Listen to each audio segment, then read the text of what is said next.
होता है। दूसरी बात, अगर आप कनाडा में आ रहे हो, एडमिशन लिया आपने कोई भी यूनिवर्सिटी या कॉलेज में, तो आपको अपफ्रंट 1 साल की पूरी फीस भरनी है, 2 सेमेस्टर्स की। उसके बाद में आपको बहुत ही तगड़ा रीजन देना है वीजा ऑफिसर को कि मैं इंडिया रिटर्न जा रहा हूँ पढ़ाई के बाद, में कनाडा में रुकने वाला नहीं। हालांकि काफी लोग, सब लोग, काफी नहीं सभी लोग यहाँ पे रुकते पढ़ाई के बाद, बट हमने यही दिखाना है कि मैं इंडिया चले जाऊंगा पढ़ाई करने के बाद। और जीआईसी है, जो यहाँ पे आप कनाडा में आए तो आपको डे टू डे लाइफ के अंदर जो खर्चा करना होता है, उसके लिए आपको एक अपफ्रंट कैनेडियन गवर्नमेंट ने लॉ बनाया हुआ है कि लोग यहाँ पे आके जो है भीख ना मांगे या दूसरे लोगों से पैसा ना मांगे। तो इसके लिए 10,000 मिनिमम डॉलर्स आपको डिपॉजिट करना है स्कॉशिया में या आईसीआईसी बैंक, डिपेंड करता है कौन सी बैंक आप चूज कर रहे हैं। फिर जो मैंने Sorry, sir. Hello, sir. Sir, can you speak again? What did you say? Sir, financial requirement. Financial requirement, okay. हाँ, तो मैंने ये बोल रहा था फाइनेंशियल रिक्वायरमेंट में जो है आपके पास में, जैसे कि अब्दुल्ला है, उसके बैंक अकाउंट में जो है 1 लाख रुपया है। फिर जो है अजीज है, उसके अकाउंट में 1 लाख है। और अहमद है, उसके अकाउंट में 50,000 है। तो जो है अब्दुल्ला के अकाउंट के अंदर, और अब्दुल्ला को जाना है बाहर कनाडा पढ़ने के लिए, या कोई भी मेंबर है जिसके अकाउंट से सारे पैसे ट्रांजैक्शन हो रहे हैं और जो दिखाने वाला है गवर्नमेंट ऑफ कनाडा को कि मेरी इनकम के बलबूते पे मैं इसको भेज रहा हूँ बाहर पढ़ने के लिए। और ये कंपनीज भी हो सकती है या आपके रिलेटिव्स हो सकते हैं, ब्लड रिलेटिव्स, बट उनका स्पॉन्सर वीजा चाहिए, स्पॉन्सर लेटर होना चाहिए एफिडेविट पे बना के कि आई एम द फादर और ग्रैंडफादर, और I am so and so company and, मतलब अब्दुल्ला मेरे पास में काम कर चुका है पहले, तो मैं उसको स्पॉन्सर कर रहा हूँ बाहर पढ़ाई करने के लिए। तो अब जो ये 1 लाख, 2 लाख और 50,000 है अब्दुल्ला के अकाउंट में, समझो अब्दुल्ला को बाहर जाना है और अब्दुल्ला ही बताने वाला है एक वीजा ऑफिसर को कि मैंने खुद से अपना जो भी है स्पॉन्सर करना है अपने आप को। तो वो जो 1 लाख है उसके अकाउंट में, तो अजीज के अकाउंट में 2 लाख है, तो अजीज 1 लाख नेक्स्ट मंथ में अब्दुल्ला के अकाउंट में डाल देगा और अब्दुल्ला की बैलेंस अब हो जाएगी 2 लाख। 15 दिन के बाद में उसने 50,000 ट्रांसफर अब्दुल्ला के अंदर, अजीज के अंदर कर देना है रिटर्न, और अहमद के अकाउंट में जो 50,000 है वहां से 50 उसके अकाउंट में ट्रांसफर कर देना है। मतलब पैसों की रोलिंग दिखाना है कि मेरे अकाउंट में पैसा आ रहा है, जा रहा है, आ रहा है, जा रहा है। और लास्ट में जाके आपके पास में जो भी पैसा है सारा बचा हुआ, वो पूरा ला के रख देना है और उसका स्टेटमेंट जनरेट करके ऑफिसर को सबमिट कर देना है। तो इससे ऑफिसर को ये दिखेगा कि इसके पास में जो है स्टेडी इनकम आ रही है, मतलब स्टेडी, हर महीने इनकम जो है आ रही जा रही है वैसे। और जो है कि अगर आपने जो है 10-15 दिन के अंदर ही किसी से उधार लेके या कुछ भी वाइट की एंट्री दिखाने के लिए 10-15 लाख एक ही झटके में डाल दिया अपने 1 महीने में, समझो कि आपने मार्च में वीजा फाइल करना है, आपने फरवरी में 10 लाख डाल दिए और फिर मार्च में आपने वीजा फाइल किए और आपने तुरंत निकाल दिए, तो वीजा ऑफिसर के पास पूरा डिटेल्स होता है। उन्होंने आपका पूरा स्टेटमेंट देखते 1 साल का, तो वो स्टेटमेंट में दिख जाएगा उनको कि बंदे के पास 10,000 50,000 से ज्यादा बैलेंस नहीं होती थी और अब अचानक से 10 लाख 15 लाख बैलेंस हो गई। तो इसका मतलब ये है कि दाल में कुछ काला है। तो वो अवॉइड करने के लिए ये है कि आप हमेशा आपके अकाउंट के अंदर रोलिंग करते रहो पैसे की। इंस ये नहीं कि एक ही बैलेंस को मतलब ठहर के रखो। अगर आपको नहीं समझ में आया तो मैं और समझा सकता हूँ। सज्जाद भाई, हाँ, हेलो। सज्जाद भाई, मैं अरशद बात कर रहा हूँ यहाँ मलेशिया से। तो अस्सलाम वालेकुम। इस वालेकुम सलाम। तो एक सॉल्यूशन हमने यहाँ क्या किया है, जैसे मलेशिया में हम लोग हम्म 10 लोगों ने कमिटी बनाई है, ठीक है। हम्म 10 लोगों ने कमिटी बनाई है और क्या हम्म करते हैं हम लोग, 10 लोगों की कमिटी है तो 10 लोग जो है ना, 10 में से 9 लोग वो एक जन के अकाउंट में 2-2 हजार सॉरी रिंगेट नहीं मलेशियन, बट मैं ऐसे बोल रहा हूँ 2-2 हजार डॉलर महाना उसके अकाउंट में डालेंगे, समझेगे नहीं। हम्म फिर क्या करते हैं, ऐसे ही सब लोग यानी टर्न लेते हैं हर महीने, तो एक जन के अकाउंट में समझो $20,000 आए, एक यानी 9 लोगों की तरफ से $18,000 आए, समझे कि नहीं? फिर वो मतलब सेविंग्स, आप समझ गए ना सज्जाद भाई? हाँ हाँ, मैं मतलब वही। ये 10 लोगों ने, हम लोग ने एक कमिटी बनाई है, जैसे हम कह लो ना, हम वुमन वेलफेयर ये पार्टनर वाला कमिटी चलाते हैं हम लोग, वुमन विशी बोलते हैं हम लोग। तो ऐसे ही हम लोग क्या, ऐसे आते हैं हमारे बैंक अकाउंट में, और फिर हम लोग जो है, फिर मैं जो है वो हर महीना पर्टिकुलर एक एक आदमी को फिर $2,000 ट्रांसफर करूंगा हर महीने, समझे कि नहीं? तो इससे क्या होगा, देखो पैसे भी घूम रहे, और at the end of the day मेरे अकाउंट में ये शो होगा, यानी 9-10 महीने के बाद मेरी बारी आएगी, 9-10 महीने के बाद। तो 10 महीने के बाद मेरे अकाउंट में जो है ना $20,000 शो होंगे, आप समझे कि नहीं? हाँ, लेकिन ये कहाँ से आए? क्योंकि 9-10 पिछले 9 महीने में मैंने रोलिंग घुमाई थी, यानी मैंने दिए थे दोस्तों को। बराबर बराबर। आप समझ गए ना सज्जाद भाई? हाँ हाँ बराबर, हाँ मतलब मैं यही बोलना चाह रहा हूँ हाँ, अरशद साहब। so this is also one of the way to make sure that we show that rolling is going on, and we have that sufficient fund to what we call as to do my study, or to get the things done. Yeah, that's what I mean. Like most of the time, they always look for financial liquid assets, like hard cash and the balance in the bank, gold, uh, land, uh, and different types of liquid assets. Like you can see that the CA or the accountant, they can really help you with the liquid assets. Of course, they So can generate. Yeah, they can generate for you a statement. Yeah. yeah, I mean, like most of the time, the assets for the land, for example, like the land which was in 2003 or 2004, it was listed for 1 lakh, but obviously after so and so years, like especially when you're in 2022, that land is going to be like around 10 lakhs, or might be 15 or 20 lakhs, depending on the value and the position of the land, right?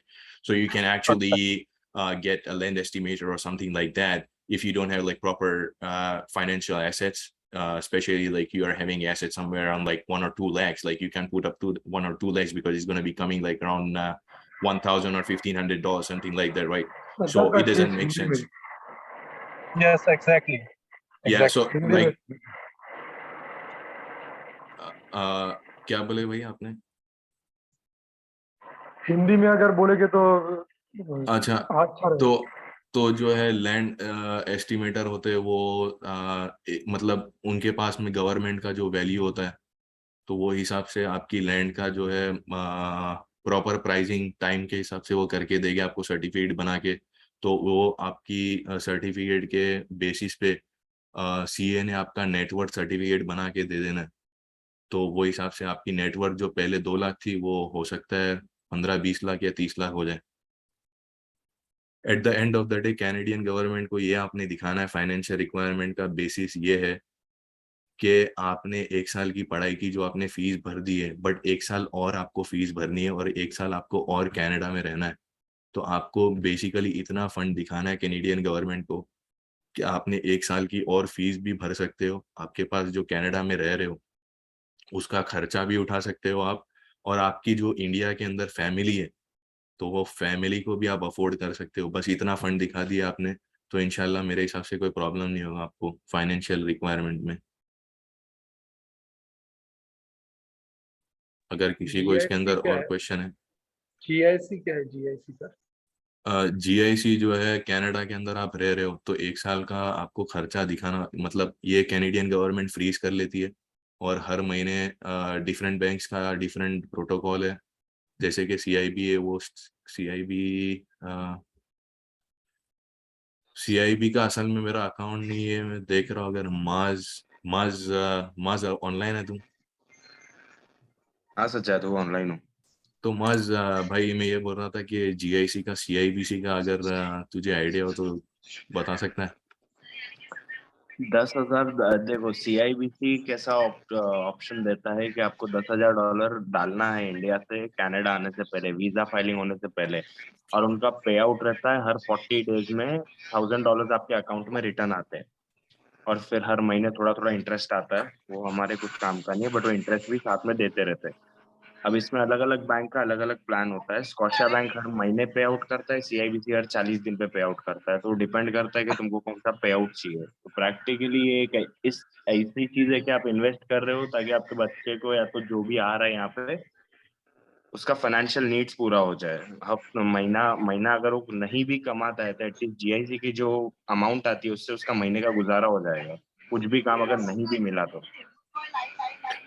ये असल में इसके लिए लागू किया गया कि पहले जो है लोग यहाँ पे स्टूडेंट बन के आ जाते थे, फिर जो है यहाँ पे आके कनाडा में हाथ फैलाते थे लोगों के सामने। तो इसको अवॉइड करने के लिए कैनेडियन गवर्नमेंट ने ये रूल निकाला कि $10,000 आपने कंपलसरी मिनिमम डालना है और वो फ्रीज कर लेते हैं।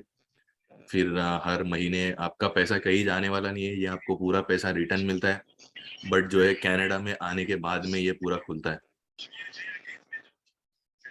और किसी को कोई क्वेश्चन ये स्लाइड पे? और सर अपना ये आईएलटीएस एग्जाम सज्जाद, में Sajjad, sorry to interrupt. Sajjad, sir कितनी मार्क्स स्लाइड्स लगाना बाकी है? और बस एक last SOP for visa, that's it. Let's complete that slide और फिर पूरा question and answer sessions open कर लेंगे, ठीक है ना? Okay on all the okay slides. Okay okay.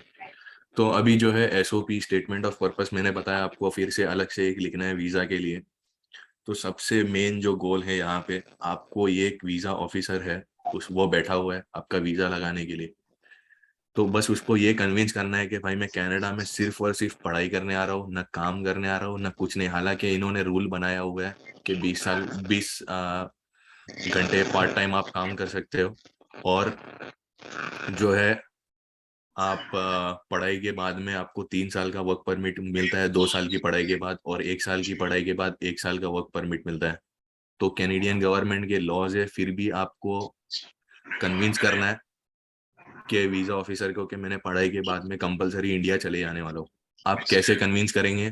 सबसे बेस्ट कि मैं इंडिया से आ रहा हूँ और हमारे फैमिली रूट्स जो है इंडिया के अंदर काफी स्ट्रांग होते हैं। हमारी मतलब एकदम जुड़ी हुई फैमिली होती है, तो मैं फैमिली के बिना तो अकेला रह ही नहीं सकता, इसीलिए मेरे को इंडिया रिटर्न जाना है। और जैसे कि आपके अब्बा के पास कोई बिजनेस वगैरह है, तो आपने ऑफिसर को ये भी बता सकते हो कि मेरे अब्बा का बिजनेस है और मैं पढ़ाई इसीलिए करने आ रहा हूँ कि मैं अब्बा की बिजनेस की हेल्प हो जाए, इसीलिए मैं इंडिया चले जाऊंगा। और डिफरेंट टाइप्स के रीजंस है आप दे सकते हैं, जैसे कि अगर आपके पास के अब्बा के पास कोई बिजनेस नहीं है, जॉब है उनकी, या आपने जॉब की हुई थी इंडिया के अंदर, तो आप वीजा ऑफिसर को ये भी कन्विंस कर सकते हो कि मेरी कंपनी जो है उसने LOR भी दिया हुआ है मेरे को पढ़ाई करने के लिए, और इनडायरेक्टली मेरी कंपनी है, थोड़ा मेरे को स्कॉलरशिप भी दी है पढ़ाई करने के लिए, उन्होंने फंड रिलीज किया उनके ट्रस्ट से, और मैं जो है रिटर्न अपनी कंपनी में काम करने चले जाने वाला हूँ इंडिया में कैनेडियन स्टडीज के बाद। फिर उसके बाद में वीजा ऑफिसर को ये कन्विंस करना है कि मैं कनाडा में स्टडी करने क्यों आ रहा हूँ। जो मैंने रीजंस आपको पहले ही बता दिए यूनिवर्सिटी के अंदर क्यों पढ़ाई करने आना है, वही आपको इसी के अंदर फिर से देना है। और वीजा ऑफिसर से कन्विंस करना है कि आपको वीजा क्यों चाहिए। जैसे कि आपने उसको बताना है कि मेरे पास में दूसरी कंट्रीज, फर्स्ट वर्ल्ड कंट्रीज है, UK, USA, New Zealand, Australia, but Canada में इसके लिए आ रहा हूँ कि Canada is a multi diverse country, there are lots of different cultures which are living in peaceful and harmony. तो मतलब डिफरेंट रीजंस है, आप दे सकते हो। उसके बाद में आपके पास कोई भी गैप है स्टडीज के अंदर, तो आपको क्लियरली आपको मेंशन करना है कि मेरे ये गैप जो है, मैं जैसे कि आपने 12वीं के बाद में 1 साल का ब्रेक ले लिए, फिर आप जो है यूनिवर्सिटी में गए, तो आपका जो 1 साल का जो गैप है, आपने वीजा ऑफिसर को ये बता देना है कहीं से इंटर्नशिप की सर्टिफिकेट लेके कि मैं इंटर्नशिप कर रहा था ये पीरियड से ये पीरियड तक, तो इसीलिए मैं जो है हायर स्टडीज नहीं कर पाया।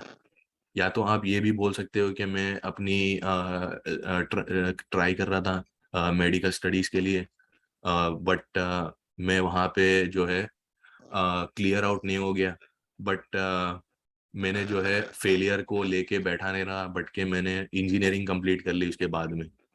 तो इससे एक वो है, उसको एक पॉजिटिव इफेक्ट मतलब इफेक्ट जो है सामने जाहिर होता है कि बंदा जो है फेलियर को लेके सेटबैक लेके बैठ नहीं जा रहा, वो कॉन्स्टेंटली जो है मतलब फाइट कर रहा है लाइफ सिचुएशंस के साथ। फिर इसके बाद में वीज़ा ऑफिसर को दिखाना है आपके फ्यूचर्स गोल, जैसे कि मैंने आपको पहले ही डिस्कस कर लिया, फ्यूचर गोल्स क्या है आपके, कि मैंने इंडिया रिटर्न जाना है, मेरे अब्बा का बिजनेस संभालना है, या तो फिर मेरे को इंडिया में जाके मेरी जो कंपनी में मैं पहले काम कर रहा था वहाँ पे मेरे को फिर से काम पे जाना है। उसके बाद में आपने वो लेटर के अंदर, एसओपी के अंदर क्लियरली मेंशन करना है कि मेरे पास में 1 साल की फीस मैंने पूरी भर के रखी हुई है, और मेरे पास में इतना फंड है कि मैं कनाडा में रहूं, और मेरी जो बाकी की फीस है और मेरे घर में जो फैमिली है इंडिया के अंदर, वो खुद अपने आप को सेल्फ सफिशिएंटली फंड कर सकते हैं, या और उन्हें मेरी कोई ज़रूरत नहीं है मतलब पैसों की कनाडा से। और लास्ट ये सब चीज़ें आपको लास्ट में मैंने आपको बता ही दिया। फ्यूचर गोल्स के अंदर आपको दिखाना है कि मैंने क्या करना है आगे जाके जॉब के अंदर या बिजनेस के अंदर, और वही चीज़ आपको दिखा देनी है लास्ट में कि मेरी फैमिली है, जैसे कि मेरे ग्रैंडफादर आज भी मेरे अब्बा के साथ में रह रहे, तो living like me living outside India is gonna be out of box. तो वैसे करके आपने लिखना है, और इंशाल्लाह मतलब एसओपी के अंदर ये आप लिख दिए तो मेरे हिसाब से आपको वीज़ा रिजेक्शन होना नहीं है। बट इसके अंदर मैं एक चीज़ और कहूँगा कि वीज़ा रिजेक्शन होने से सेटबैक लेके बैठ नहीं जाना है, क्योंकि मेरा भी ऑलरेडी एक बार वीज़ा रिजेक्ट हो चुका है, तो कोई बड़ी बात नहीं है। मैंने काफ़ी लोगों को यहाँ पे देखा हुआ है, 8-8, 9-9, 10-10 बार भी वीज़ा रिजेक्ट होने के बाद में उनका 11वीं बार में वीज़ा लग चुका है। तो मैं ये कहूँगा कि प्रॉपर डॉक्यूमेंटेशन, प्रॉपर दुआ करने के बाद में इंशाल्लाह मेरे हिसाब से आपको तकलीफ नहीं होनी चाहिए। तो अब ये प्रेजेंटेशन के बाद में आपके ऊपर है कि आपको स्टूडेंट बनना है तो क्या-क्या करना है आपको और कैसे-कैसे प्रोसीड करना है। हो सकता है इंशाल्लाह मैंने पूरी कोशिश की हो आपको समझाने के लिए। मैं काबिल तो नहीं था बट मैंने ट्राई किया थोड़ा प्रेजेंटेशन देने का। और आपका कोई भी क्वेश्चन हो ये प्रेजेंटेशन को लेकर, या कोई भी जेनेरिक क्वेश्चन हो कनाडा के आने के लिए और वगैरह, तो मैं अस्सलाम आपको वालेकुम हेल्प कर सकता सज्जाद हूँ। भाई। वालेकुम सलाम। हाँ, आपने बताया ना कि वो वर्क परमिट आफ्टर स्टडी के बाद 2 साल के बाद 3 साल का मिलता है और 1 ईयर हुँ, के बाद 1 साल का मिलता है। तो हुँ, जैसे कि मैं कनाडा आ रहा हूँ तो मेरे आईटी मैंने अभी कंप्लीट किया, तो मेरे डाटा साइंस को कोर्स में एडमिशन लेना है। तो हुँ, मेरा हुँ, कोर्स है जैसे कि 16 मंथ का कि 18 मंथ का। तो हुँ, हुँ, इसमें क्या प्रोसीजर है वर्क परमिट की? हुँ। अगर आपने 16 मंथ का लेना है या 18 मंथ्स का लेना है तो वो कंसीडर होता है 2 साल का, तो आपने 2 साल का बेसिकली कंप्लीट किया है।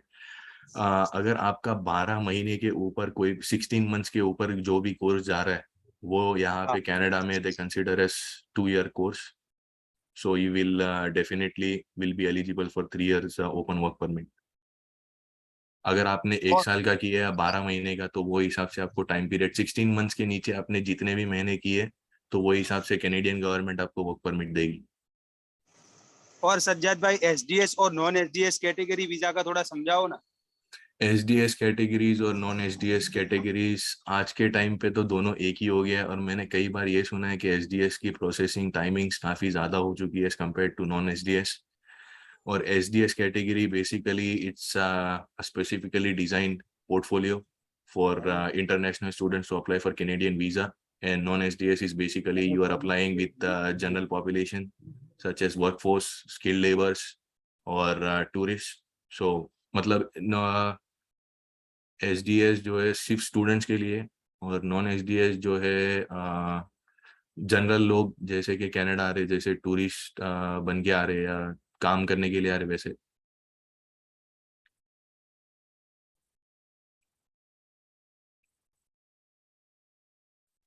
हेलो। हाँ भाई। हेलो। सर ये आईएलटीएस में मिनिमम सर कितने मार्क्स चाहिए अपने के बैंड? भाई पहले तो मैं सर नहीं हूँ, मैं 25 ईयर्स का ही हूँ, काफ़ी बड़ा नहीं हूँ, बट ठीक है। आईएलटीएस के अंदर ना भाई आपको जो है 6, 6.5, 7 डिपेंडिंग कौन सी यूनिवर्सिटी आप सिलेक्ट कर रहे हो, कौन सी कॉलेज आप सिलेक्ट कर रहे हो, उसके ऊपर 110% डिपेंडेंट है वो। तो अगर आपने मतलब कोई, भाई, हाँ मतलब ये अपना कॉलेज मैटर करता है कि कितना बैंड कितना वो लोग मतलब चाहिए रहता है उन लोग को? जी हाँ, जैसे कि आपने जॉर्जियन कॉलेज में कोई कोर्सेज है आपको 6 बैंड में भी अलाउ कर लेंगे। Mostly GBC, Humber, Centennial I guess 6.5 है उनका मिनिमम क्राइटेरिया, या 6 है, बट यूनिवर्सिटीज का तो मोस्टली 7 है। ना ये जब पे अपन ये आफ्टर 12 जा सकते हैं ना, जैसे 12 कंप्लीट हो गया तो 1 ईयर ड्रॉप आउट करके जा सकते हैं आईएलटीएस की थोड़ा प्रोसेस पढ़ाई करके? काफ़ी अच्छा क्वेश्चन है, बट इसका आंसर मैं आपको ये हिसाब से दूंगा कि आपने 12th किया, बैचलर्स किया इंडिया में, और फिर वहाँ पे 1-2 साल का एक्सपीरियंस दिखा, यहाँ पे आके मास्टर्स किए, तो आपको जॉब करने के लिए आपको इतनी दिक्कत नहीं आएगी एज कम्पेयर टू आप डायरेक्ट बैचलर्स करके सीधा आप घुसने की ट्राई करेंगे, unless you are extraordinarily smart and extraordinary intelligent with your curricular activities in bachelors, तो आपको जॉब हंटिंग में काफ़ी आसानी होगी, नहीं तो आपको काफ़ी मुश्किल हो जाएगी अगर आपने बैचलर्स यहाँ पे आके किया। और दूसरा ये भी है मसला कि bachelors is really really expensive as compare to that of masters in Canada specially. तो ये फैक्टर भी आपको देखना है, क्योंकि मास्टर्स की जो फील्ड की जो है मेरे हिसाब से कुछ 10,000 12,000 डॉलर के आसपास फीस है, और university of Toronto quite expensive, 20-25,000 dollars पर सेमिस्टर। बट आपने वही सेम बैचलर्स के अंदर जाना है तो बैचलर्स की मोस्टली जो यूनिवर्सिटीज़ की 10,000 मास्टर्स की फीस होगी, वो बैचलर्स की पर semester it's gonna be almost like 17,000 to 18,000 dollars, so it's gonna be almost like double, and you are going to be basically like having the burden of that fees for almost like 4 years, 4 साल। so basically 18,000 into 4 it's going to be almost like 92,000। तो आपने ये भी देखना है $92,000, और आपने काम भी फुल टाइम नहीं कर सकते बैचलर्स में। You are only eligible to work full time when you are in break, और when you have a reading week, जो है रीडिंग वीक जो है 1 हफ्ते का मिलता है पर सेमिस्टर, और 2 सेमिस्टर्स के बाद में 4 महीने का ब्रेक मिलता है। तो मेरे हिसाब से affordability, if you have quite lots of funds available for your backing up for the shortage, then I'll prefer you can go for bachelor's. But if you are trying to um, go to Canada with ends meet, quite difficult when you are going for bachelor's। तो आपके ऊपर है, आपके ये थोड़ा pocket कितना heavy है वो हिसाब से आप डिसाइड कर सकते हो मेरे हिसाब से। अस्सलाम वालेकुम सज्जाद भाई। वालेकुम सलाम भाई।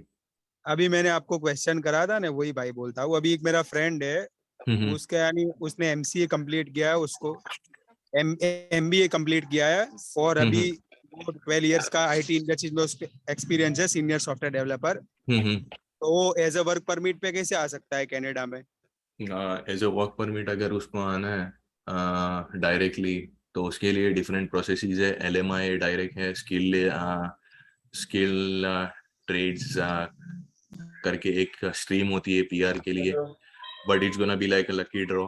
आपका नाम खुला, आपका नसीब हुआ तो ले सकते।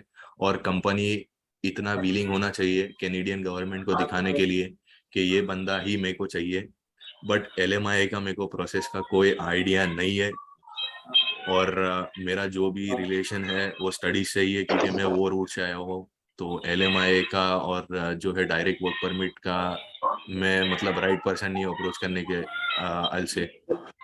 सज्जाद भाई, शुक्रिया सज्जाद तुम्हारा भाई। जो फ्रेंड है राइट, उसको बोलना सज्जाद भाई। मौलाना से कांटेक्ट करे एमडब्ल्यूएफ के अंदर, और मौलाना के थ्रू जो एक्सपीरियंस बंदे हैं यहाँ पे, तो वो हेल्प कर सकते हैं और गाइडलाइन दे सकते हैं।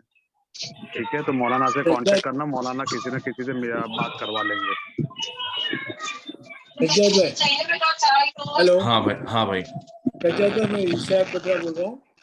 हाँ भाई। मेरे बेटे ने अभी लॉ कंप्लीट किया है, मैं सोच रहा हूँ उसको फर्दर के लिए वहाँ कनाडा भेजूँ। अच्छा। उसने अभी रिसेंटली पास करके लॉ सॉरी टू कंप्लीट किया। इंटरप्ट।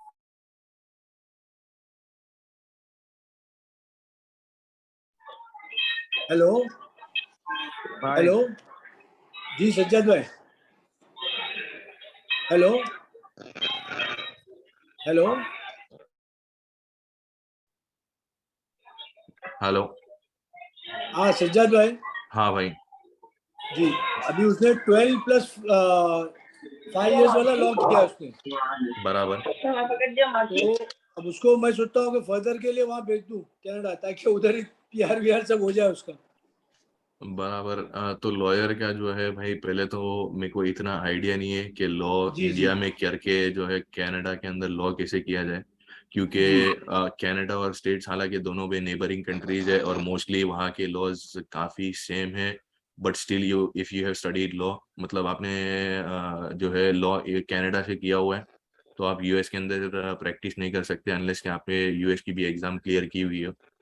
तो मेरे हिसाब से कनाडा के अंदर अगर आपको लॉयर बनना है तो मेरे हिसाब से आपको यहाँ पे आके पढ़ाई करनी ही पड़ेगी। बट आई स्टिल, मेरे को पता नहीं है उसके बारे में, तो I can't comment. Hello sir. Hello. हाँ भाई। अस्सलाम वालेकुम। वालेकुम सलाम। हेलो। हाँ भाई। हाँ सज्जाद भाई, हाँ भाई। मेरा ही सवाल था कि मैं भी IT बैकग्राउंड से हूँ। जैसे कि फॉरेन गवर्नमेंट एक्सेप्ट करती है 12+4 इयर्स का स्टडी, बराबर। बट इंडिया में IT में होता नहीं है, 12+3 इयर्स ही होता है। अच्छा। तो वो 1 ईयर को कैसे मेंटेन करना? ओके, तो आपने जो है 12+3 क्योंकि आपने डिप्लोमा किया हुआ है, राइट? मैंने BSc IT किया हुआ है। BSc IT। Bachelor sir, bachelor BSc IT। Bachelor Okay. In IT। Same question है भाई सज्जाद मेरा भी।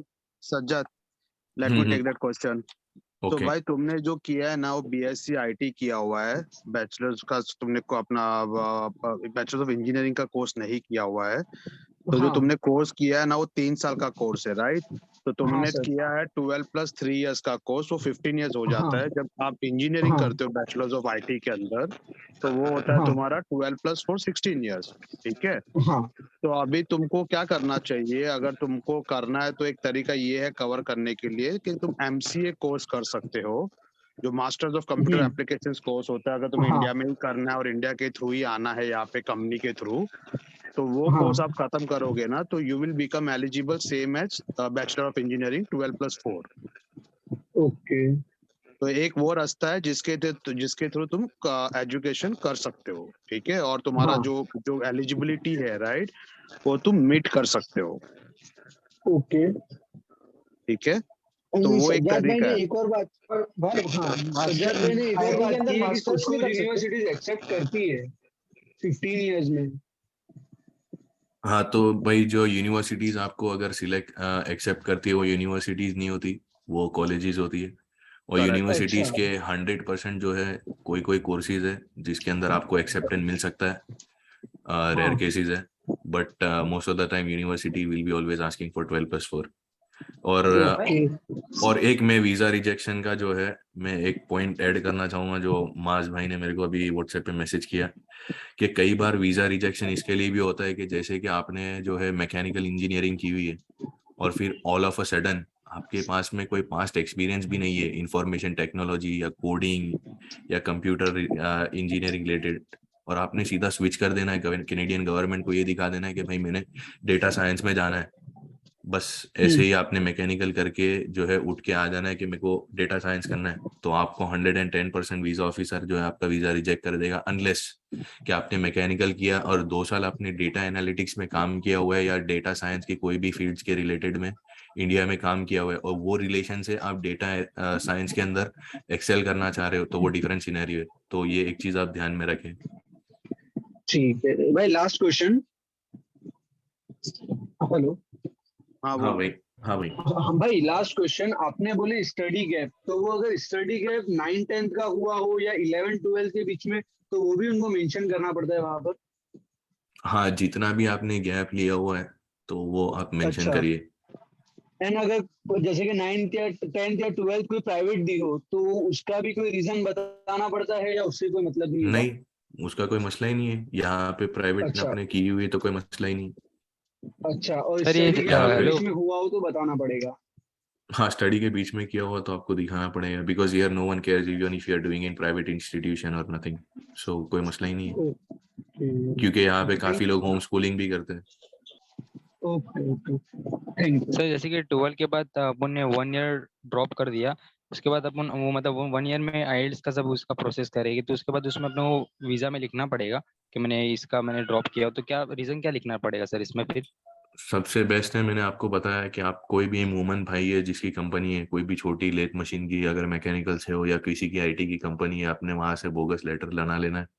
ये सब चीजें है जो आपको प्रोफेशनल कोई समझाने वाला नहीं है, क्योंकि मैंने भी ये किया हुआ है इसीलिए।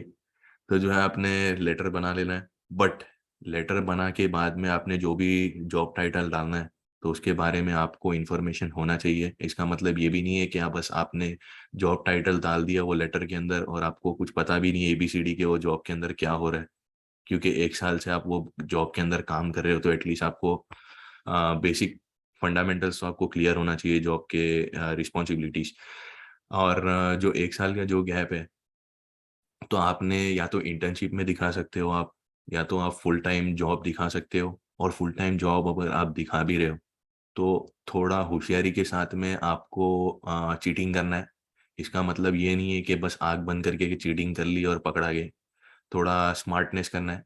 जैसे कि कंपनी, जिस कंपनी से आप एक्सपीरियंस लेटर ले रहे हो, उसको बोलिए कि स्टार्टिंग के अंदर का ऑफर लेटर बनाए एटलीस्ट, और लास्ट का वर्क एक्सपीरियंस एटलीस्ट पे स्टेप वो निकाल नहीं सकता हर महीने, तो एटलीस्ट लास्ट के अंदर वर्क एक्सपीरियंस लेटर होना चाहिए। क्योंकि ये 2 चीज़ें काफ़ी जगह पे बैकग्राउंड चेकिंग के अंदर पूछते हैं, क्योंकि ये मैं एक्सपीरियंस कर चुका हूँ मेरे करंट जॉब के अंदर। तो ये चीज़ आप काफ़ी ध्यान में रखिए। ओके भाई, थैंक यू। अरे भाई, अपना ये आईटी का स्कोप है सर उधर? भाई आईटी का स्कोप तो यहाँ पे काफ़ी स्टेट्स और कनाडा में डिपेंड करता है आप कौन सी फील्ड से हो। यहाँ पे mostly IoT, data analytics, ADT, autonomous driving technology, ये सब चीज़ों का काफ़ी स्कोप है।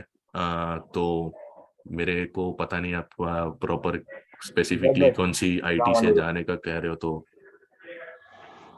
हेलो। ओके, हाँ भाई, जज़ाकल्लाह। हाँ तो वही है। अस्सलाम वालेकुम। वालेकुम सलाम। हाँ भाई। वैसे मेरे को ये पूछना था कि ना बीएससी करने के बाद वहाँ पे मतलब कौन सी चीज़ का स्कोप है बीएससी इन केमिस्ट्री के बाद? केमिस्ट्री के अंदर यहाँ पे जो है ऑयल एंड गैस, अल्बर्टा के अंदर काफ़ी स्कोप है ऑयल एंड गैस का। उसके बाद में यहाँ पे केमिकल की एक बड़ी दूसरी कंपनी है BASF। और कनाडा काफ़ी प्रोग्रेस्ड है ऑटोमोटिव मैन्युफैक्चरिंग सेक्टर्स में, तो पाउडर कोटिंग के यहाँ पे काफ़ी बड़े बड़े प्लांट्स हैं। और पाउडर कोटिंग के केमिकल्स जो है मतलब केमिकल से ही बनते हैं, सीधी सी बात है। दूसरी बात, chemical engineers can also go in environmental impact, क्योंकि ये सब कंट्रीज के अंदर जो है एनवायरनमेंट के मतलब वातावरण जो है उसके बारे में काफ़ी मतलब ये रखते हैं वो लोग, दे केयर अ लॉट। तो आप वहाँ पे भी जा सकते हैं केमिकल के अगर आपने किया हुआ है, अच्छा, मतलब अगर डिफरेंट। हाँ भाई। इसका एक्सपीरियंस लेना हो, इस एक्सपीरियंस तो कहाँ से लेना चाहिए? मतलब मुंबई में से कहाँ पे इसका एक्सपीरियंस मिलेगा अपने को?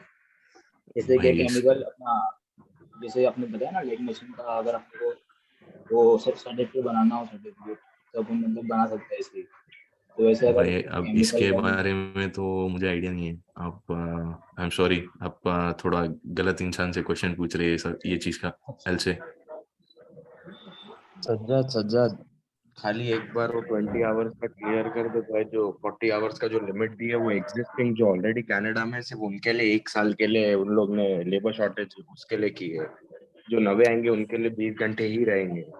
हाँ माज, ओके। और तो भाई जो है कनाडा के अंदर अभी काफ़ी लोगों ने मतलब वायरल हो चुका होगा मेरे हिसाब से कि Canada is already allowing people specially international students to work for more than 40 hours. But ये जो है पार्शियली करेक्ट है। पार्शियली इन द सेंस वो न्यूज़ करेक्ट है, but there are certain clause which you can be eligible to work. जैसे कि आपका work permit का एप्लीकेशन या आपका work permit, sorry, student permit का एप्लीकेशन या स्टूडेंट परमिट का जो भी आपने अप्लाई किया हुआ है 27th of October, right March? 7 October 7th से अक्टूबर, पहले, ओके। उस सो दिन या उससे प्रायर, पहले। ओके, तो सो प्रायर टू 7th अक्टूबर अगर आपने किया हुआ है तो आप फुल टाइम जॉब कर सकते हो more than 40 hours irrespective of the amount of work you do. But you have to take care that you are not affecting your career, I mean मतलब पढ़ाई पे इफेक्ट नहीं कर रहे। तो ये चीज़ है। बट अक्टूबर 7 2022 के बाद जितने भी स्टूडेंट परमिट के एप्लीकेशन होने वाले या कुछ भी होने वाले, ये सब एलिजिबल नहीं है 40 घंटे या 40 से ऊपर करने के। वो नॉर्मली जो पहले था 20 घंटे पर 20 हफ्ते वहीं पे काम कर सकते हो। और दूसरी बात, जो एलिजिबल हुए भी है उनकी एलिजिबिलिटी जो है 2023 7 अक्टूबर को खत्म हो जाएगी। 31 दिसंबर 2023 ओके न्यू ईयर ऑलराइट, तक। सॉरी तो हाँ भाई, ये मतलब जो है नई डेट है। बस ईयर एंड तक दिया उसने। जज़ाकुमुल्लाह खैर। Sajjad bhai, thank you for informative presentation. Myself Abrar, and I'm completed my master's biotechnology. Okay. So now I am thinking to apply in Canada for PhD. So Okay. the PhD application process is same as a master, or there is any difference like IELTS requirement or tuition fee? Alright. Because most of Yeah. the PhD are fully funded or based on the scholarship. Yeah, so it depends on So the do you program have which any you are idea taking about on. it? Yeah, so for biotechnology, I mean, I don't have much of information regarding biotechnology, but I mean, I was studying biology when I was in 12th grade, so I know quite bits and pieces of that. So I'll say if you're trying to go for biotechnology, then I guess it depends on university and courses you are taking for sure. But yeah, if you're applying for PhD, then you have to post out some scientific papers on Science Direct or something like that. As well as, I guess when you're applying for PhD, you have to work in some sort of projects and stuff like that before. And I mean, like biotechnology is mostly related to genetics and DNA forensic type of stuff, right? Yes. Yeah, so I mean, it has lots of scores, to be honest here, because I mean, these guys are really into this type of stuff, like criminal, I mean, like crime and everything. They use lots of this stuff like genetic testing, forensics, as well as you guys are more involved in plant genetics as well, right? So I mean, there are lots of opportunities for farming type of sector. So I mean, yeah, great scope, I'll say, because environmental effects with vegetation, yeah, lots of scope. Anything related to environment here, you can have scope, because in developing countries, especially like India or underdeveloped countries like in Africa, they don't care about the environment as well as pollution. But developed countries, they take a lot of consideration, especially for the pollution thing. So yeah, you can have scope in that. But I'll say better to do more research on your end. Try to go on LinkedIn, or maybe you can go on some I mean, like LinkedIn. Yeah, LinkedIn is the best, I can say. Or might be like groups like on Facebook, specifically groups. There are lots of specific groups created on Facebook pages with specific universities. You can ask questions to those students, or might be you can go on LinkedIn. People who are already associated in that field, you can ask questions to them. I mean, they can really give you more information than what I can provide you, because it's quite out of the scope of the field which I'm doing, as well as I don't have much people who are in contact with biotechnology. So unfortunately, I mean, I try to provide information whatever I had, but I'll say better to go and touch base with people on LinkedIn or Facebook groups. Okay, thank you. Sajjad भाई, Yeah, no problem. हाँ भाई। Hello Sajjad भाई। हाँ भाई। मेरा एक question था कि बेसिकली जो नॉर्मल फीस होती है आफ्टर अकाउंट्स के बाद, अगर कुछ हायर स्टडी करना हो या इंजीनियरिंग के बाद करना हो, तो 2 सेमेस्टर का बेसिक फीस कितना होता है? और वहाँ पे आने के बाद जो पार्ट टाइम जॉब का हमको अलाउड होता है 20 आवर्स पर वीक के लिए, तो वो नॉर्मली जॉब मिल जाता है कि नहीं मिल जाता है? और दूसरा, जो मास्टर्स के बाद जो उनको वर्क परमिट मिलता है 3 साल का या 2 साल का, तो उसके बाद वो वर्क परमिट एक्सटेंड होने की क्या प्रोबेबिलिटी रहती है? रियली नाइस क्वेश्चन भाई। जो है आपका जो भी वर्क परमिट का जो आपने बताया एक्सटेंशन का, तो कैनेडियन गवर्नमेंट के अंदर आपने खास करके जो है मास्टर्स फील्ड की भी है, आपके पास में स्किल आ चुकी है, राइट? तो वो लोग ये ऐसे बंदे को मतलब ज़ाया करना नहीं चाहते। वो यही चाहते कि ये बंदा हमारे वहाँ पे स्टक हुआ हो। तो ये सब चीज़ों को काफ़ी वो लोग मायने रखते हैं। और वर्क परमिट जो है एक्सटेंशन का आप यहाँ पे अप्लाई कर सकते हो। और काफ़ी हद तक मैंने कहीं सुना नहीं है कि रिजेक्शन होता है वर्क परमिट एक्सटेंशंस का। और दूसरा, आपने जो बताया फीस का, डिपेंड करता है आपने कौन सी यूनिवर्सिटी सिलेक्ट करना है और आपका स्टेटस क्या है। जैसे कि आप अगर PR होल्डर हो कैनेडियन गवर्नमेंट के, या कनाडा के, या कैनेडियन सिटीजन हो, तो आपको जो है फीस काफ़ी कम हो जाती है। As compare to international students, जो कि इंटरनेशनल स्टूडेंट्स को 4 गुना ज़्यादा भरनी होती है। और फीस जो है university of Calgary, university of Regina, उनकी फ़ीस जो है मेरे हिसाब से 4 या $5,000 होती है, as compare to university of Windsor, university of British Columbia, university of Simon Fraser Valley, university of Toronto और यूनिवर्सिटी ऑफ वाटरलू। ये तो बहुत ही एक्सपेंसिव है, $20-25,000 पर सेमेस्टर फीस होती है इनकी। तो डिपेंड करता है आप कौन सी यूनिवर्सिटी सिलेक्ट कर रहे हो और क्या है। और पार्ट टाइम जॉब्स की जब बात आती है तो डिपेंड करता है आप कौन से टाइप पे जॉब कर रहे हो। अगर आप पार्ट टाइम जॉब होटल्स वगैरह में कर रहे हो तो मैंने कई सुना भी है कि लोगों को $10-12 भी मिलते हैं, हालांकि minimum federal wage is $15, but on cash कुछ भी चलता है। तो आपको एम्प्लॉयर 10 भी दे सकता है, 12 भी दे सकता है। एज वेल एज कोई बार आपको एक्सपीरियंस है कंस्ट्रक्शन वगैरह का, तो मैंने यहाँ पे लोगों को देखा हुआ है कि वो $30 से ऊपर भी कमाते हैं स्टूडेंट लाइफ में। तो डिपेंड करता है आप कौन सी जॉब पे जा रहे हो, क्या जॉब कर रहे हो, और आपके ऊपर है कितने घंटे काम कर रहे हो at the end of the day. मैंने यहाँ पे कितने लोगों को देखा है, खास करके पंजाबियों को, जिनके पढ़ाई के साथ साथ में भी, और ऐसा भी नहीं कि पढ़ाई मतलब लाइटली लेके वहाँ सिर्फ काम ही कर रहे हैं। मैंने यहाँ पे देखा है लोगों को काफ़ी हार्ड स्ट्रगल करके 12-12, 16-16 घंटे काम करते वो लोग, और पढ़ाई भी माशाल्लाह अच्छी करते हैं। उनकी CGPA ऑलमोस्ट 3.9, 3.8 होते हैं आउट ऑफ 4।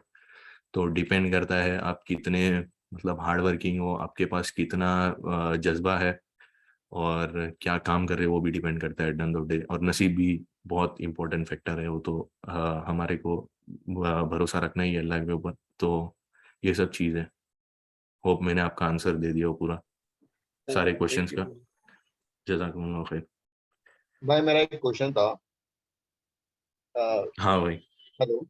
हाँ भाई। जैसे इंडिया के अंदर जॉब पोस्टिंग वेबसाइट्स होती है, जैसे लिंक्डइन हो गया या naukri.com हो गया, तो वैसे कनाडा में है क्या कुछ ऐसा?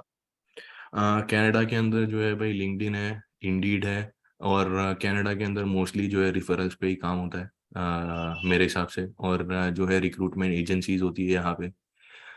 इंडिया पे मुझे इतना आइडिया नहीं है, मैंने कभी इंडिया में जॉब हंटिंग की नहीं है, तो रिक्रूटमेंट एजेंसीज का मैं कैसे समझाऊँ। नहीं, तो वहाँ पे कुछ पॉपुलर वेबसाइट रहेगी, तो वहाँ से हम अप्लाई कर सकते हैं, at least we get the exposure that. Okay, so if you're applying, like irrespective of the medium, if you are applying to any job, then the employer is always expecting that you are already in Canada. So be careful that if you are staying in India and trying to apply for a job from India, then the probability is like almost 99% you are going to be rejected. So because most of the companies in here in Canada, they get lots of grants from the government, especially when they employ someone who is already in Canada, who is on work permit, or who is a PR or a Canadian citizen. So it depends on the scenario. But if you're applying from India, then I mean, if the employer is willing to, well and good. And most of the time, like there are lots of other fake people out there in the market who are trying to scam you and get lots of money out of you. Might be saying they are going to be saying like $2,000, $3,000 you have to pay for visa processing, blah blah blah. I mean, I haven't gone into that process or never researched about it, so I'm really sorry about that. But I have heard people getting scammed through that process. So I mean, at the end of the day, your research will be more. Basically, हाँ भाई। Hello, हाँ मैं ये कह रहा था कि Canada में आने के लिए अगर बीएससी करके आप थैंक यू फॉर गाइडिंग। जज़ाक नो वरीज ब्रदर। हेलो। हाँ भाई। कनाडा आने के लिए बीएससी करके आना बेहतर है या फिर एमएससी करके आना बेहतर है? हाँ, तो अगर आपने बैचलर्स किया हुआ है इंडिया में, तो मेरे हिसाब से यहाँ पे आके मास्टर्स करना बेटर है, क्योंकि इंडिया के अंदर जो है मोस्टली बैचलर्स का है ना, मास्टर्स का मैंने देखा है कि इतना अपग्रेड नहीं होता unless you are going for IIT और सम बिग इंस्टीट्यूशन। अगर आपने नॉर्मली जैसे कि आपने BSc कोई किया है और MSc जो है रिजवी या ऐसी मतलब कॉलेज से कर लिया, तो आपका इतना ग्रोथ नहीं होने वाला, क्योंकि वो मोस्टली जो करिकुलम है सारा कॉपी पेस्टेड ही होता है मुंबई यूनिवर्सिटी का मेरे हिसाब से। बट मुझे इतना आइडिया नहीं है क्योंकि मैंने MSc किया नहीं है इंडिया में। तो मुझे एमएससी करना हो कनाडा से तो कितने साल में मतलब होता है उसका कोर्स? सॉरी भाई, एमएससी अगर कनाडा में करना हो तो कितने साल में मतलब उसका कोर्स पूरा हो जाए? डिपेंड करता है आपने कौन सा कोर्स लेना है, कभी 1 साल में भी हो जाएगा आपका, कभी 2 साल। 1 साल का तो एमएससी तो 2 ही साल होता है, 2 या 3 साल। कनाडा में भी? हाँ, कनाडा में।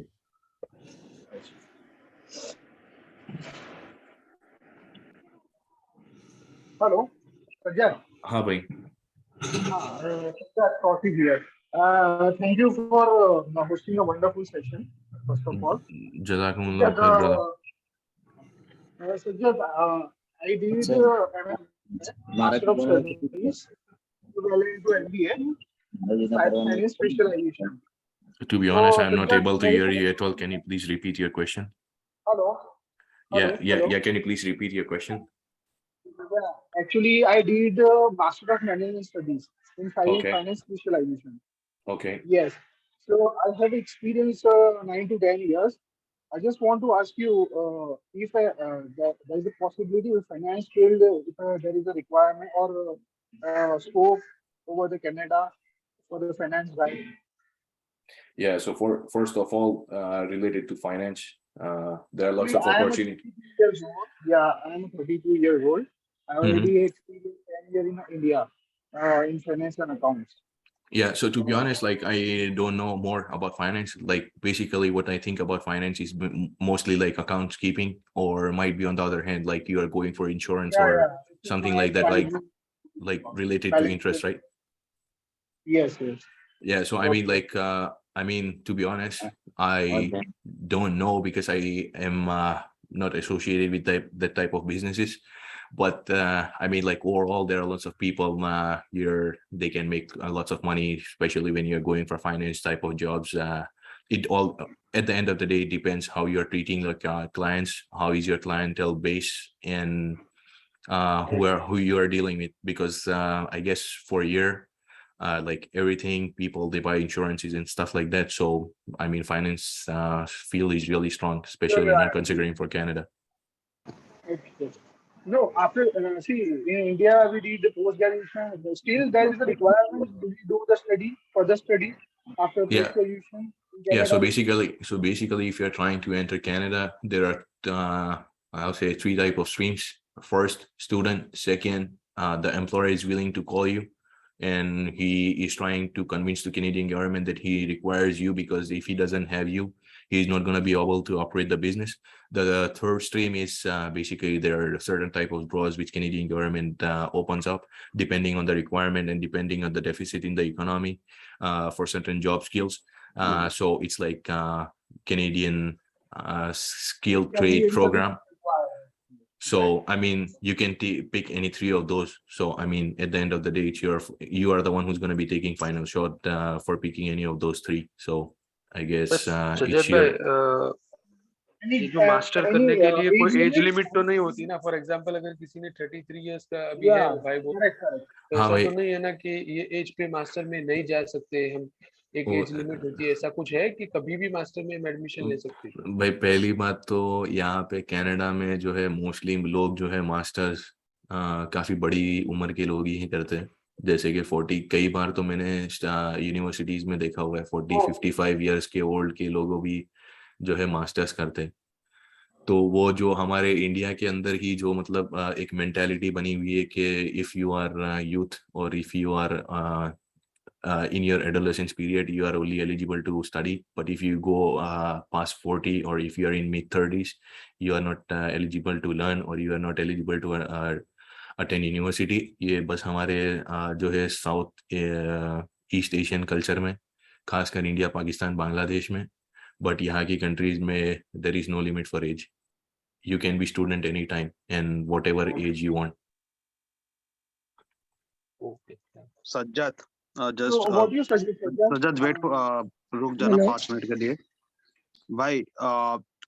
जिस लोगों को भी वर्क एक्सपीरियंस बेस पे जाना है राइट आउट ऑफ कंट्री, हम लोग इंशाल्लाह उसके लिए भी एक अलग से सेशन रखने का प्लान कर रहे हैं। तो प्लीज यहाँ पे वो क्वेश्चंस मत पूछिए, बिकॉज ये प्रॉपरली स्टडीज के लिए है।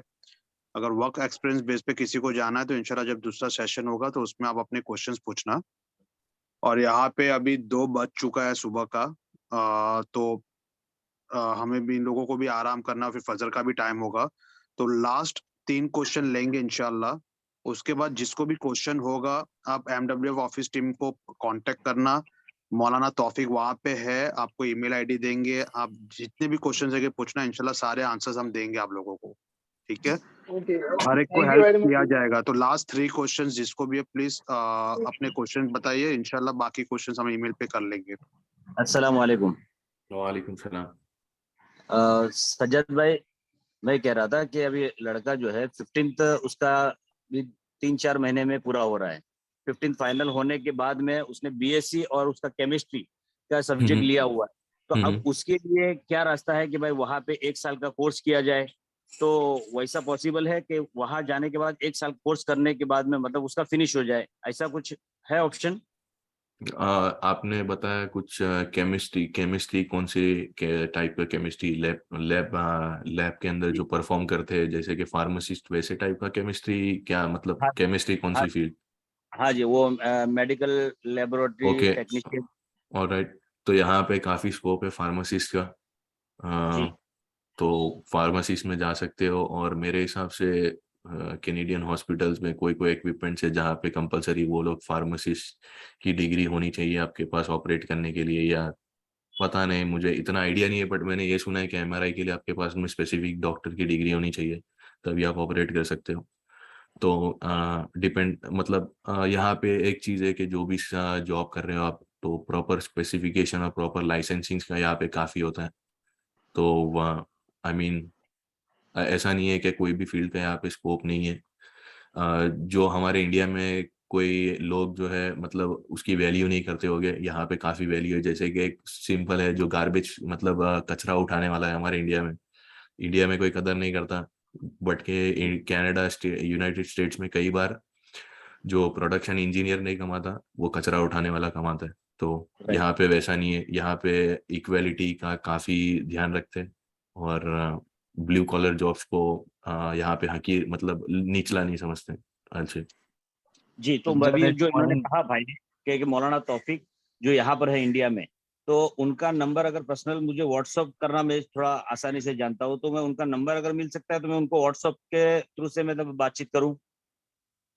हम ऑफिस का नंबर चैट में डाल देंगे इंशाल्लाह, तो आप वहां से नंबर ले लेना, ठीक है।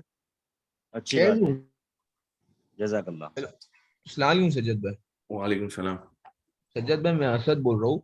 Do you have any knowledge regarding the accounting and finance scopes in Canada, or do you have anyone who is in your contact regarding the same?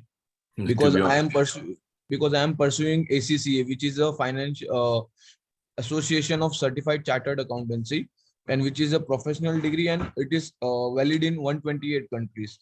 Okay, and I am alright. currently pursuing this. Yeah, to be honest, I don't have much more exposure to the accounting and the commerce side because I am from proper engineering background. But I mean, the only person who is in contact with me regarding accounting is my accountant who files my taxes.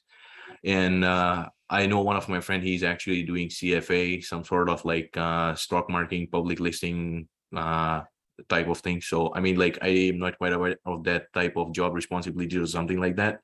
But I can try to find out from him or something like that if you want. But for sure, I'm not quite aware about the accounting. And to be honest, might be, I mean, like if you're coming to Canada, you have to study for accounting. Or I mean, I'm totally not aware how the process goes. So I don't have any opinion from my side. So it will be of great help if you can. Yes, sir. Asad, what are you looking for in this finance accounting? Are you planning to come for studies or you are planning to come for a work based? I'm planning to come for studies as well as work permit. Okay. So Sajjad, if you don't have anyone, then I know few people from the different group who are CFAs and they are into accounting. So inshallah, Asad, you try to connect with Mona Tawfiq in MWF group and just ask for my name Majid and he will connect you with me. Inshallah, we will get some information for you. Okay. Majid भाई सिर्फ एक point add करूंगा, यहाँ course आप देख रहे हो, यहाँ पे कॉलेजेस में कोर्स के नाम सेम होते हैं, सिलेबस अलग होता है। इंडिया के जैसा नहीं है कि अगर कोई एक कोर्स का नाम सेम है तो यूनिवर्सिटी से कोर्स नहीं बनता है। हर कॉलेज का सिलेबस अलग होता है, तो सिलेबस देख के कॉलेज सिलेक्ट करना। Right. It is a professional body which is looking forward.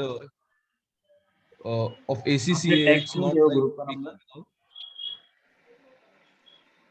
Hello it's a Right. proper Yeah. I professional. will connect you with some people who are into finance and accounting. Okay. They will inshallah guide you. Okay. Okay. As Maz mentioned, they will provide you all those information. But if you have any those kind of questions, obviously on this course perspective, any guidelines you need, then obviously you can drop a mail to your MWF, and somebody will inshallah try to respond to you. Okay. Jazakallah. Majid भाई 2:10 हो गए। मेरा भी वही हाल है भाई। इंशाल्लाह भाई भाई माजिद भाई बहुत बहुत हजार माजिद भाई। माजिद भाई आज इंशाल्लाह सुना अल्लाह अल्लाह इसका आयश जज़ा खैर देगा। ये भी उम्मत के लिए बहुत बड़ा काम है हमारे We can कम्युनिटी में। do one thing. We can extend this session for 2 more hours and then we'll pray Fajr, our work, and then sleep. No. No, I think Maz, I'm let's already done for the day, man. I already gave like examination. I was out for the whole day. I mean, like I'm physically and mentally just retarded Yeah, right now, you so- can say. Sajjad, I think we are wrapping it up. I am just going to drop a number Thank you, to Girish. people. This is fine. Thank you, guys. I'm just giving them the number, and then just give me a second. Majid bhai, drop So- an email address for them just in case. Yeah, I've given them the email number. They will take care I of have that. multiple Maulana Yeah. Tawfiq. requests asking Majid for bhai, my to be number, honest, but that's not comfortable right Majid now. bhai, to be honest, I'll say that you can forward Mars numbers as well, because I guess No, Mars no, has no, more no. information as I'm- well, to be honest. I'm not Yeah, giving yeah. anybody's number. Bye. मैं किसी का number नहीं दे रहा हूँ। मैं मौलाना तौफीक का number दे रहा हूँ। हमें कोई डायरेक्ट कांटेक्ट नहीं करेगा unless and until we have any specific case and we know who is contacting us. Okay, we are not sending anybody's number in the general group. ठीक है? All right. So भाई Maz and obviously Sajjad, thank you very much. मुझे पता है बहुत late है, वहाँ पे 2 बज गया है, बट जो भी तुमने सेशन दिया उसके लिए बहुत बहुत शुक्रिया। अल्लाह इसका अजर देवे एंड आई होप द आमीन। ग्रुप हैज गॉट बेनिफिट, लोगों को फायदा हुआ है इसमें से। बाकी जितने भी लोग कॉल पे है, मैंने ग्रुप के अंदर नंबर डाल दिया है मौलाना तौफीक का, जो हमारी MWF ऑफिस का नंबर है। तो अगर आपको जो भी कुछ कॉन्टेक्ट्स है, कंसर्न्स है, क्वेरीज है, आप उनको कॉन्टेक्ट कीजिए। वो आपको गाइड करेंगे कैसे किससे क्या बात करनी है। ठीक है? और इंशाल्लाह उसके बेस पे हम आगे आपके सारे जो है क्वेश्चंस को हैंडल करने की कोशिश करेंगे जितना हमसे हो पाएगा। तो सब जिन्होंने ज्वाइन किया सबका बहुत बहुत शुक्रिया। Sajjad and Maaz, thanks a lot for your time and effort. May अल्लाह reward you a lot on that. जज़ाकुमुल्लाह खैर। आमीन। सज्जाद भाई, माज भाई और मजीद भाई, आप लोग को सबको अल्लाह जज़ाए खैर दे। आपने इतनी कुर्बानी आमीन। देकर लोगों की रहनुमाई की है। इंशाल्लाह अल्लाह आपको बेहतरीन इसका बदला देगा। आमीन। तो अल्लाह पाक आप अभी लोगों को उम्र में बरकत दे। अल्लाह पाक आपको इस तरह से खुशहाल रखे। अल्लाह पाक खूब बरकत अता फरमाए। दुआ करते हैं अल्लाह पाक। आमीन। चल दुआओं में भी याद रखना। चलो अस्सलाम वालेकुम। जज़ाकुमुल्लाह खैर। अस्सलाम वालेकुम व रहमतुल्लाहि व बरकातहू।